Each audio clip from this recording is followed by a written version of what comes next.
Avant ça, le général de Gaulle jouissait lui aussi d'un avion fait sur mesure. De Gaulle, il était amoureux de sa Caravelle. Il avait des mots très affectueux, presque comme avec une femme, quand il parlait de son avion. La rapide, la sûre, la douce Caravelle. La Caravelle représentait vraiment l'image du renouveau industriel de la France. De Gaulle, il en était en quelque sorte le meilleur représentant. Le général, un VRP de luxe, qui voyageait à bord d'une Caravelle ajustée à sa hauteur. Il y avait notamment ce qu'on appelle un lit grand Charles, parce que le président était très grand, il faisait 1m96. Et il pouvait se tenir debout dans l'avion, même avec son képi. Il pouvait même sortir de l'avion sans avoir besoin de baisser la tête. Donc c'était quelque chose qui était pour lui formidable. Il tenait à chaque fois à arriver dans un pays étranger à bord de son avion. Il s'est rendu dans les années 60 en tournée en Amérique latine. Et la Caravelle, c'était un avion de courte portée.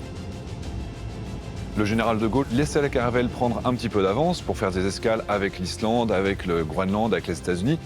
Et 200 km avant la destination, finalement, le général de Gaulle atterrissait avec un Boeing. Il avait traversé l'Atlantique d'une seule traite. Et là, il rejoignait sa précieuse Caravelle pour pouvoir arriver à la destination. Et il se posait dans sa Caravelle. Une Caravelle pilotée par des militaires. Depuis près de 80 ans, c'est le même escadron de l'armée de l'air qui, à l'abri des regards, assure les déplacements des présidents français. Un escadron qui transporte le président, c'est quelque chose qui n'est pas commun. Et tout le monde veut savoir ce qui se passe dans l'avion du président de la République. Lui était aux premières loges. En 2001, après 8 ans dans l'armée de l'air, Cyril Aubry est promu pilote de président. La mission est particulière. On n'arrive pas là par hasard. Le président Jacques Chirac était vraiment un passager très agréable à transporter. C'était quelqu'un de très humain, très chaleureux. Il venait dans le cockpit, il venait discuter, il échangeait, il prenait du temps avec l'équipage. Pendant 6 ans, au service de Jacques Chirac, Cyril Aubry parcourt des milliers de kilomètres au fil de déplacements prévus et imprévus. On a une disponibilité 24 heures sur 24, 7 jours sur 7. Le contrat, entre guillemets, c'était de pouvoir partir dans les 6 heures. À l'époque, la France dispose d'un Airbus A319, à même d'embarquer une quarantaine de passagers. Ça s'apparente finalement un peu à un avion d'affaires. La chambre à coucher du président était relativement sobre. Et il y avait une salle de bain équipée quand même correctement puisqu'il y avait la possibilité de prendre une douche. Au cours de ces 2 mandats, Jacques Chirac écume la planète. L'avion présidentiel est alors pour lui un sas de décompression. Nous étions à son service et l'important c'était de faire en sorte que s'il avait des demandes, nous puissions les satisfaire. Il nous est arrivé de prolonger un vol pour que le président puisse bénéficier d'un petit peu de temps supplémentaire pour se reposer, en faisant tout simplement des ronds dans le ciel. Nous ne sommes pas soumis au créneau de la circulation aérienne. Nous ne sommes pas obligés d'attendre comme font les avions civils lorsqu'il y a beaucoup de trafic, etc. Il y a une priorité. Mais quelles que soient les exigences du président, à bord de l'avion présidentiel, le commandant de bord, c'est le pilote. Et s'il y a une décision finale à prendre, ça sera le pilote qui prendra la décision. Une règle élémentaire qui n'a pas toujours été respectée. 10 avril 2010, Smolensk, en Russie. Le Tupolev 154 du président polonais Lech Kaczynski s'écrase à l'atterrissage avec 96 personnes à bord. On a un chef d'État qui est pressé d'arriver pour des commémorations. La météo est exécrable. Il y avait du brouillard et le système qui était au sol ne leur permettait pas un guidage précis.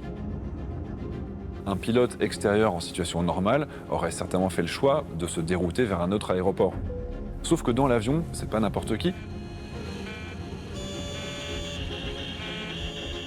Le gars risque quoi? Risque de perdre son boulot s'il n'écoute pas le chef de l'État qui lui dit « maintenant il faut se poser ». Il perd son libre arbitre, il rentre en stress, en tunnelisation, c'est-à-dire qu'on ne voit plus l'ensemble des problèmes.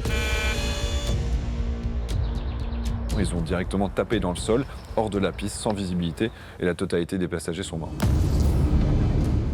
En plus du crash, l'autre menace majeure qui plane au-dessus des avions présidentiels est l'attentat.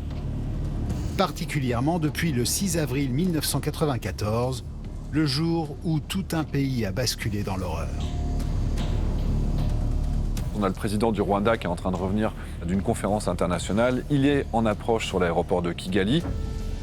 Depuis le sol, il y a quelqu'un qui va tirer un missile pour abattre l'avion présidentiel. L'avion va se crasher. Toutes les personnes qui sont à bord vont mourir, avec les conséquences que l'on sait. Ça va déclencher la guerre civile et donc le génocide rwandais.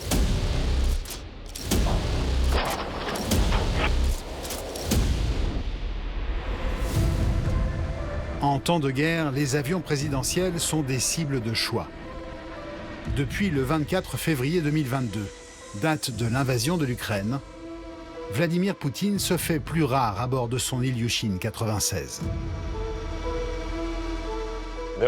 Il y a toujours un risque que l'armée ukrainienne abatte l'avion en vol.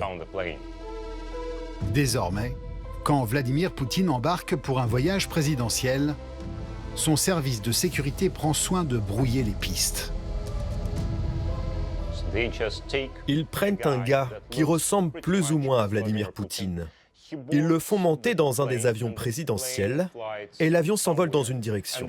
Ensuite, Poutine lui-même monte dans un autre avion et il part dans la direction opposée. L'Ilyushin présidentiel est alors rejoint par des anges gardiens surarmés. Récemment, Poutine s'est rendu aux Émirats Arabes Unis puis en Arabie Saoudite, escorté de 4 chasseurs Sukhoi Su-35. Des Sukhoi capables de détecter des missiles à 400 km à la ronde. Et ces avions de chasse ne sont pas les seuls à assurer les arrières du président russe. En cas de guerre, nucléaire cette fois, Vladimir Poutine embarquerait immédiatement à bord d'un engin bien particulier, l'Ilyushin 80. C'est l'avion de l'apocalypse. Et quand on voit ce dinosaure russe avec ses antennes partout, ça fait froid dans le dos. Développé en pleine guerre froide, l'Ilyushin 80 n'est pas sans rappeler le Boeing E-4B américain. Comme les États-Unis avaient cet avion, l'URSS aussi devait avoir cet avion. Un appareil entièrement blindé dont tous les hublots sont condamnés.